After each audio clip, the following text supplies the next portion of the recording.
বন্ধুরা, আমি আরেকটি নতুন ভিডিও নিয়ে হাজির হয়েছি তোমাদের মাঝে। সিনেমার জগৎ সর্বদা অ্যাকশন, ড্রামা এবং আবেগের এক রোমান্সকর মিশ্রণ। এই বিশাল শিল্পে প্রতিনিয়ত নতুন নতুন চলচ্চিত্র মুক্তি পাচ্ছে, যা দর্শকদের মন জয় করে চলেছে। সম্প্রতি মুক্তিপ্রাপ্ত বলিউড চলচ্চিত্র জাত এমন একটি আলোচিত ছবি। সানি দেওল এবং রণদীপ হুডার মতো শক্তিশালী অভিনেতাদের উপস্থিতিতে এই ছবিটি শুরু থেকেই দর্শকদের মধ্যে কৌতূহল সৃষ্টি করেছে।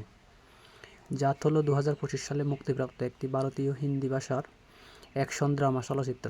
এটি গোপীচাঁদ মালিনেনির হিন্দি চলচ্চিত্রের প্রথম পরিচালনা। মাইত্রী মুভি মেকার্স এবং পিপলস মিডিয়া ফ্যাক্টরি এই ছবিটি প্রযোজনা করেছেন। ছবিটিতে প্রধান চরিত্রে অভিনয় করেছেন সানি দেওল এবং রণদীপ হুডা। তাদের পাশাপাশি সায়ামি খের, রেজিনা কেশান্দ্রা এবং জগপতি বাবু সহ আরও অনেকেই অভিনেতা গুরুত্বপূর্ণ ভূমিকা সিনেমার গল্প একটি কল্পিত শহরকে কেন্দ্র করে আবর্তিত হয়েছে, যেখানে অন্যায় এবং নৃশংসতা এতটাই প্রকট যে স্বয়ং ঈশ্বরও সেখানে পা ফেলতে ভয় পান। ভারতী নামক একটি চরিত্র এই শহরকে লঙ্কা বলে অভিহিত করে। এই শহর কালো টাকা এবং লাশে ভরা। এই পরিস্থিতিতে জাত নামক একজন রহস্যময় ব্যক্তি প্রবেশ করে, যার উদ্দেশ্য হল গল্পের শুরু হয় 2009 সালে এবং গ্রামবাসীদের রক্ষা করা। শ্রীলঙ্কার গৃহযুদ্ধের অবসানের পর যখন শ্রীলঙ্কার সেনারা জঙ্গলে লুকানো অস্ত্র খুঁজছিল, এই সময় রণতুঙ্গা তার ভাই সোমেলু এবং আরও কয়েকজন শ্রমিক হিসেবে কাজ করছিল। রণতুঙ্গা ছিল জাপনা টাইগার ফোর্সের JTF প্রাক্তন ডেপুটি কমান্ডার। তারা একটি লুকানো গুপ্তধনের সন্ধান পায় এবং সেনাদের হত্যা করে তা নিয়ে ভারতীয় উপকূলে পালিয়ে যায়। ভারতে পৌঁছেই তারা একজন দুর্নীতিগ্রস্ত পুলিশ অফিসারকে ঘুষ দেয়। 16 বছর পর একটি গ্রামের মাথাবিহীন লাশ পাওয়া যেতে শুরু করে। সাব ইন্সপেক্টর বিজয় লক্ষ্মী এবং কয়েকজন মহিলা পুলিশ রণতুঙ্গাকে গ্রেপ্তার করতে যায়, কিন্তু তারা তার স্ত্রী ভারতীর ফাঁদে পড়ে এবং তাদের দ্বারা যৌন নির্যাতন হয়। গ্রামবাসীরা এমন একজন ত্রাণকর্তার জন্য অপেক্ষা করতে থাকেন, যিনি তাদের এই দুঃস্বপ্ন থেকে মুক্তি দিতে পারবেন। এই পরিস্থিতিতে একজন অচেনা ব্যক্তি ট্রেনে করে গ্রামে এসে পৌঁছায়। তারা ট্রেন থামালে স্থানীয় এক রাজনীতিবিদের গোন্ডাদের সাথে তার ঝামেলা হয়। সে তাদের সরি বলতে বলে এবং তারা তা না বলায় সে তাদের মারধর করে এবং তাদের নিয়ে সেই রাজনীতিবিদের কাছে যায়।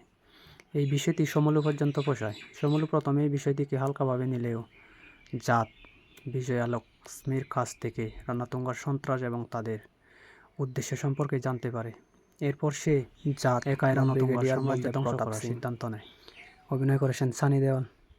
একটি চরিত্র যা একাই 100, তার হাতে যখন লাঠি, তখন আইনের ভাষা বোঝানো দরকার পড়ে না।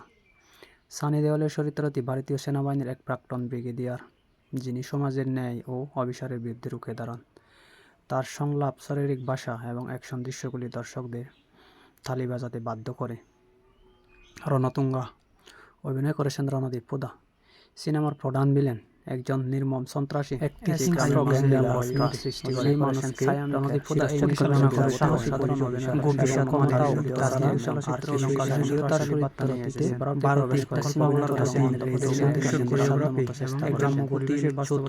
সোমেলু অভিনয় করেছেন বিনীত কুমার। তিনি মূলত দক্ষিণ ভারতের গল্পের বন্ধুরা, জাত মুভিটি তোমাদের কেমন লাগলো? এটি গল্পে একটি শক্তিশালী ভূমিকা পালন করে। আর যদি ভিডিওটি ভালো লেগে থাকে তাহলে লাইক, শেয়ার এবং সাবস্ক্রাইব করতে ভুলো না।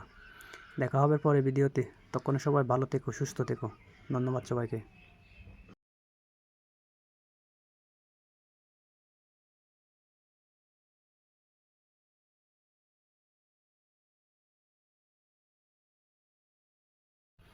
সত্যামূর্তি অভিনয় করেছেন জগপতি বাবু। প্রেসিডেন্ট বসুন্ধরা অভিনয় করেছেন রামকৃষ্ণন। মকরন দেশপান্ডে মাতাল গ্রামবাসী। ওয়াহব জরিনা আম্মা, আয়েশা খান কনস্টেবল আয়েশা খান, মুরালী শর্মা এবং উপেন্দ্র আলী আমও সহায়ক চরিত্রে অভিনয় করেছেন।